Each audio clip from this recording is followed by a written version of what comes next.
This is the menu of a company in a panic. Little Chef has been in dire straits, with customers deserting the once-loved British chain. What are we doing wrong? There's cars going down the road. Why aren't they stopping? I think the saddest thing ever is when you Google Little Chef and you see abandoned Little Chefs. In 2007, Little Chef finally went bust and had to be rescued. Now, in a high-risk experiment, they've agreed to open their doors to an unlikely saviour. Have they got champagne on 9? Please, thank you. Heston Blumenthal has a tiny restaurant with a world-class reputation. He's Britain's most creative chef, famous for conjuring up legendary dishes like bacon and egg ice cream and snail porridge. We're going to get it to a level where I'm happy with the dishes. Doesn't mean to say people in Little Chef are going to be happy with the dishes. Can Heston's magic reinvent Little Chef and bring customers back? Feeling like I'm just kind of trying to peer over the cliff and see what's down there. But I can't look too far in case I fall in. Heston's first attempt at reinventing the menu was road-tested in one Little Chef, but customers found it too fancy.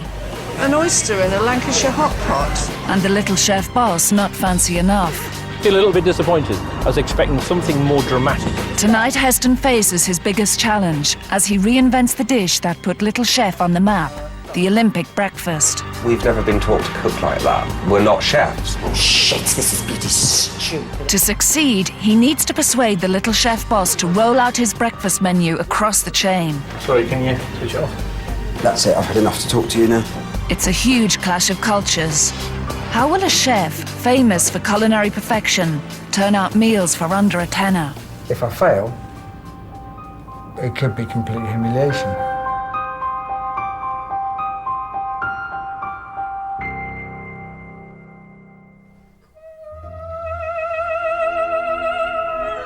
After his first failure, Heston is now having to redesign the entire Little Chef menu from scratch. My first try on menu, I have to say I got horribly wrong. Didn't work. But because I feel so attached to this project now, taking this whole thing very personally, I ain't gonna give up. I can't give up. I really want to help Little Chef. The brand is iconic, it's an institution. It's been part of our culinary heritage for decades. I want to get this menu right. I want to get people back into Little Chef, eating again. I'm not going to give up, even if I have to go back to the drawing board. Boss Ian Pegler wants Heston to start again too. He was disappointed with Heston's last menu, but he wants something very different. He's looking for radical blue skies thinking. I tasted that food, and I just didn't think it had the Heston magic. I'm not looking for evolution from Heston. I want revolution from him in the first instance. Heston disagrees. The first part of the menu he's decided to redesign is the section he considers least broken, breakfast. It's Little Chef's biggest seller, generating 50% of their sales. I think taking on the Little Chef breakfast is the biggest challenge with this project. It is what they're famous for. It's their jewel in the crown. It needs changing. But in doing that, I could completely alienate a load of people. To mess with the Olympic breakfast would be We have customers that come in, don't even look at the menu. I want an Olympic breakfast or I want an early starter. Yeah. Don't know what to expect. No, we don't know what to expect. I mean, we've had a hot pot with an oyster in it, so we're not quite sure what's going to be on the breakfast. Heston's breakfast will involve more cooking than the staff are used to. It's a huge challenge, and he needs an assistant to help him retrain the staff at Popham and run the kitchen when his new breakfast is trialled in 4 weeks' time. In order to make my new Little Chef breakfast menu work, to stand any chance of it working, I need a Little Chef member of staff that can become my right-hand man. Somebody that is not only going to understand how to prepare this breakfast, but somebody's going to get completely behind it. Confident that there must be someone in the chain who is up to the job, Heston decides to audition Little Chef staff from around the country. Right, the idea for this is we are going to be making scrambled eggs. If you turn around, look behind you, you'll see your ingredient tray. So smoked salmon scrambled eggs. Little Chef staff sell 5,000 portions of scrambled egg a week, but Heston's substituting their microwave for something these workers never get a chance to use: a saucepan. I think that's okay. It's such a basic, important thing that has to be got right. Some people you can see are in control of what they're doing, others don't really have a clue. It is a lot easier just to nick up your scrambled egg, put it in the microwave for 60 seconds or whatever it goes in for. Whereas you see how we're messing about here, can't you? Anne England has been a griddle cook at the Skeeby Little Chef in North Yorkshire for 30 years. Did this catch at all on the pan? It did, didn't it? Yeah. My husband wouldn't have noticed that. Yeah. Well, this one actually looks like it's gone for a swim. Yeah, it kind of doesn't taste of egg. How have you done that then? Judging this on a level of somebody that should be working at the Fat Duck, then, being brutally honest, he'd be sacked. In Little Chef, most of the menu involves heating up ready meals, so Heston wants to test their other culinary skills. It's been gutted. He wants to see what they can do with the fresh bream and vegetables. You've got 45 minutes to do this.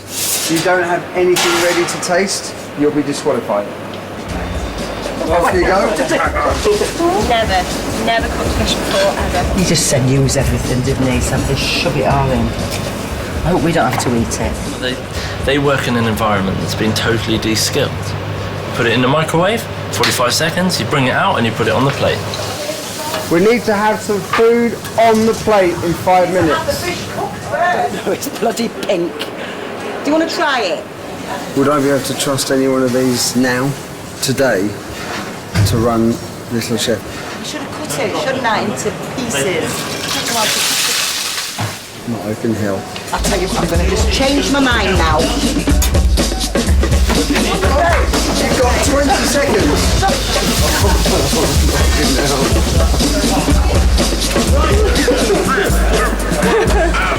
Any fish that's not cooked will have to score 0.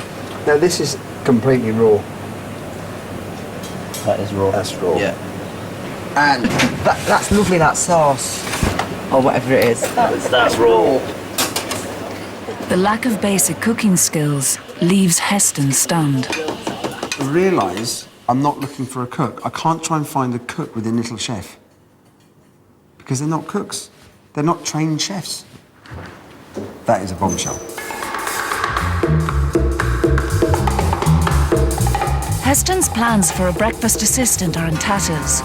But on the way back to Bray, he has a brainwave which involves the very worst of the Little Chef cooks. Hello? Hello, Anne, it's Heston. I can't believe it. Well, I've got some news for you that you might find a bit surprising. I've chosen you. Your cooking was truly the worst of the bunch. I know it was. We worked out that if we can train you to cook breakfast, we can train anybody to cook breakfast. Well, that's very, very true, isn't it? What a good advert I was for Little Chef. All right, Anne. Lovely talking to you. Thank you. Bye. I've officially employed the worst cook that I've ever come across. And the success of my breakfast menu depends on her.